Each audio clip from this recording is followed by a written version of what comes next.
High class 10th circles का एक ऐसा क्वेश्चन जिसके बिना सीबीएसई का पेपर नहीं बनता है। तो आओ देखो, O is the center of the circle and TP is a tangent to the circle from external point T.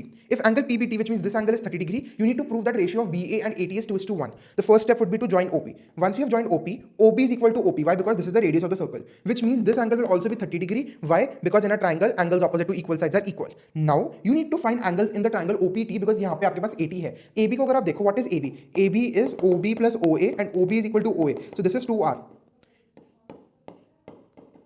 ठीक है, अब आप देखो, you know that exterior angle property is that this angle POT would be the sum of the interior opposite angles which is 30 degree plus 30 degree 60 degree. Exterior angle property नहीं लगानी है तो ये एंगल निकाल दो, ये 120 डिग्री आ जाएगा तो ये एंगल आपका 60 डिग्री आ जाएगा। देखो हमने क्या कर लिया, BO is equal to OP, ठीक है, so this angle is 30 degree, फिर हमने एक्सटीरियर एंगल प्रॉपर्टी लगा के 60 डिग्री निकाल लिया हमारा एक्सटीरियर एंगल। अब हम लगाएंगे ट्रिग्नोमेट्री। ट्रिग्नोमेट्री में आपको पता होना चाहिए पहले तो हाइपोटेन्यूज क्या है, बेस क्या है, परपेंडिकुलर क्या है। देखो OP is perpendicular to PT, why? Because radius is perpendicular to tangent at point of contact, so the side which is opposite to right angle triangle is your hypotenuse.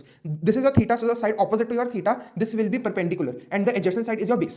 Now if you see cos 60, which is half, cos 60 which is half, which would be base by hypotenuse, base by hypotenuse. So cos 60 which is equal to half is equal to OP by OT. ठीक है, half. What is OP? OP is the radius. So R. What is OT? OA plus AT. And what is OAR? So from here you can find the value of AT, which I have done down. So cos 60 is equal to OP by OT. So half is equal to R by OA plus AT. AT is coming R. ठीक है, now what you had to find? You had to find the ratio between BA and AT. BA you know is 2R.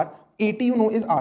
So BA by AT is equal to 2R by R. R से R cut गया, 2/1 आ गया. So the required ratio is 2:1. बहुत ही अच्छा question है, 3 marks में तो देखने को मिलता है, एंड इस क्वेश्चन के बिना पेपर नहीं बनता है. So please mark it important. Thank you so much. Have a great day ahead.